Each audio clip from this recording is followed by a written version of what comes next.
میں رائے دیتا ہوں اس کے لیے اس کی عورتوں کی مہر مثلی کا، اور نہ ہی کمی کرنا اس میں اور نہ ہی زیادتی کرنا۔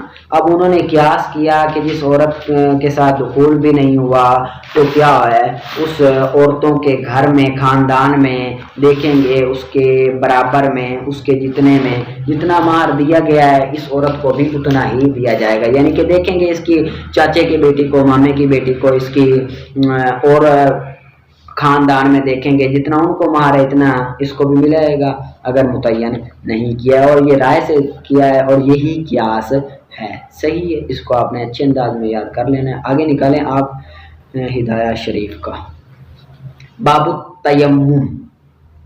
تیمم کا باب ہے۔ تیمم کہتے ہیں نیت کرنے کو، ارادے کو تیمم کہتے ہیں، صحیح ہے، اور اصطلاح اس کا معنی وہی آپ کو پتہ ہے، صحیح ہے۔ وَمَن لَّمْ يَجِدِ الْمَاءَ، کس شخص نے پانی نہیں پایا، وَهُوَ الْمُسَافِرُ أَوْ خَارِجُ الْمِصْرِ بَيْنَهُ وَبَيْنَ الْمِصْرِ مِيلٌ أَوْ أَكْثَرُ، اب پانی بھی اس کے پاس نہیں ہے اور شہر سے وہ باہر بھی ہے اور شہر اور اس کے درمیان 1 میل یا اس سے زائد کا فاصلہ ہے، یا تیمم بالصعید، تو وہ کیا کرے گا، تیمم کرے گا پاک مٹی سے۔ کیوں کرے گا؟ لقولہ تعالی، رسول صلی اللہ تعالیٰ کے قول کی وجہ سے، فلم تجدوا ماء فتیمموا صعیدا، اگر پانی نہ پائے، پانی آپ کے پاس نہ ہو تو پاک مٹی سے کیا کر لو، تیمم کر لو۔ رسول صلی اللہ علیہ وسلم کے قول کی وجہ سے، التراب طہور المسلم ولو الی 10 حجاج، اور مٹی مسلمانوں کے لیے پاک ہے اگرچہ 10 سال تک اس کو پانی نہیں ملا، 10 سال تک ایک بندہ ہے اس کو پانی نہیں ملتا، وہ تیمم کرتا رہے اس کے لیے تیمم ہی پاک ہے، صحیح ہے۔ وَمَن لَّمْ يَجِدِ الْمَاءَ وَالْمِيلَ، اور نہیں نہ پائے پانی کو، جب تک پانی کو نہ پائے تیمم کرتا رہے۔ وَالْمِيلُ هُوَ الْمُقْتَارُ فِي الْمِقْدَارِ لِأَنَّهُ يَلْحَقُ الْحَرْثَ بِدُخُولِ الْمِصْرِ، اور میل یہی مختار ہے مقدار میں، یعنی کہ مختار قول یہی ہے کہ کم از کم اس کے پانی کے درمیان 1 میل کا فاصلہ ہونا ضروری ہے، یعنی کہ میل دور پانی ضرور ہو اس سے، ٹھیک ہے، کیونکہ لاحق ہوتی ہے حرج مصر کے دخول کے ساتھ، یعنی کہ اگر شہر میں داخل ہوگا تو حرج لاحق ہوگا، اگر شہر سے باہر ہے تو کم از کم میل تو دور ہے، تو جب میل دور ہے، اگر شہر میں میل چل کے جاتا ہے پانی نہیں ملتا تو اب وہ تیمم کر لے، اگر میل دور ہے، شہر میں داخل ہونے سے اس کو تکلیف ہوگی، واپس جائے گا اس صورت میں۔ والماء معدوم حقیقتا، اور پانی تو حقیقتا معدوم ہے، نہیں ہے، صحیح ہے، اور شہر میں جانا اس کا جانے سے حرج لاحق ہوتی ہے۔ والمعتبر، اور معتبر مسافت ہے، دون خوف الفوت، نہ کہ نماز کا فوت ہونا، نماز کا فوت ہونا معتبر نہیں ہے بلکہ مسافت فوت ہے۔ یہاں پر امام ظفر کا رد کر دیا، امام ظفر فرماتے ہیں کہ جب نماز فوت ہو رہی ہو، چاہے 1 میل نہ ہی ہو، تھوڑا سا فاصلہ ہو، آدھا میل ہو، دور ہو پانی، نماز قضا ہو رہی ہو، تو کیا کرے گا، تیمم کر کے نماز پڑھ لے گا۔ وہ کہتے ہیں کہ نماز کا فوت ہونا کا خوف یہ معتبر ہے، ہم کہتے ہیں کہ نہیں، مسافت معتبر ہے، خوف ہونا معتبر نہیں ہے۔ وَالتَّفْرِيطُ يَأْتِي مِنْ قِبَلِهِ، اور تفرید یہ آئی ہے اسی کی جانب سے، یعنی کہ جو قصر ہو رہی ہے، نماز قضا ہو رہی ہے، یہ ہماری جانب سے تو نہیں ہو رہی، یہ رب تعالیٰ کی جانب سے ہو رہی ہے۔ ہمیں پانی نہیں ملا، اب پانی اگر ہم 1 میل سے کم میں آدھا میل ہے، آدھا میل چل کے جاتے ہیں، نماز فوت ہو جاتی ہے تو ہم کیا کریں گے، آدھا میل چل کے جائیں گے، نماز قضا ہو جائے گی، قضا ہم ادا کر لیں گے، صحیح ہے۔ کیوں؟ کیونکہ قضا ہماری جانب سے نہیں ہو رہی بلکہ اس کی جانب سے ہو رہی ہے، صحیح ہے۔ اس صورت میں ہم کیا کریں گے، قضا پڑھ لیں گے، تیمم نہیں کریں گے، صحیح ہے۔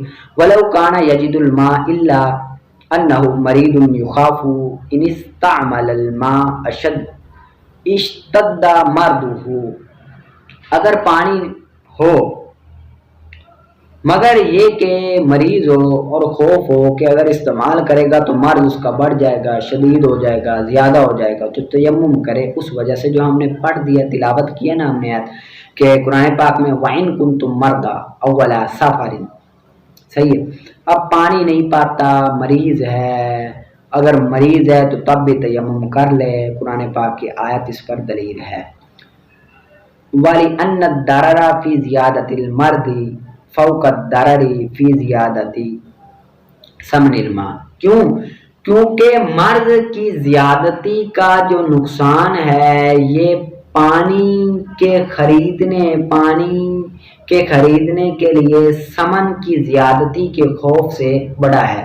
یعنی کہ ایک آدمی ہے، وہ ایک جگہ پر گیا، پانی تو ہے لیکن پانی بڑا مہنگا دے رہے ہیں، زیادہ دے رہے ہیں، مجبوری ہے پانی لینا ہے، وضو کرنا ہے، پانی بڑا مہنگا دے رہے ہیں، اب پانی لیتا ہے تو پیسے خرچ ہو جاتے ہیں، تو شریعت کہتی ہے کہ پانی نہ خریدے بلکہ وہ تیمم کر کے نماز پڑھ لے۔ اب یہاں پر کس کے لیے کہا جا رہا ہے کہ بھئی پیسے اس کے زیادہ ضائع ہو رہے ہیں، تو پیسے بچانے کے لیے شریعت نے یہ اجازت دی ہے کہ پیسے اگر زیادہ لیتے ہیں، ہاں اگر ریٹ جتنا ہے اتنا ہی لے رہا ہے تو پھر لے کے وہ وضو کرے گا۔ اگر ریٹ سے زائد لے رہا ہے، یعنی کہ جتنا مارکیٹ میں ریٹ ہے 50 روپے لیکن وہ 100 روپے 1 لیٹر کے لے رہا ہے، تو اب تیمم کر لے، پانی نہ خریدے۔ صحیح ہے۔ کس لیے تیمم کی اجازت ہو رہی ہے؟ کہ پیسوں کا ضیاع ہو رہا ہے۔ جب پیسوں کے ضیاع کے لیے اجازت ہے تو جب بندہ مرض ہو اور مرض کا بڑھنا کا خوف ہو، تو مرض کے بڑھنے کا خوف یہ پیسوں کے ضیاع سے بڑھ کر ہے۔ صحیح ہے، پیسوں کے ضیاع سے بڑھ کر ہے۔ تو اس صورت میں جب ضیاع بڑھ کر ہے تو تیمم کی یہاں پر بدرجہ اولا اجازت ہے۔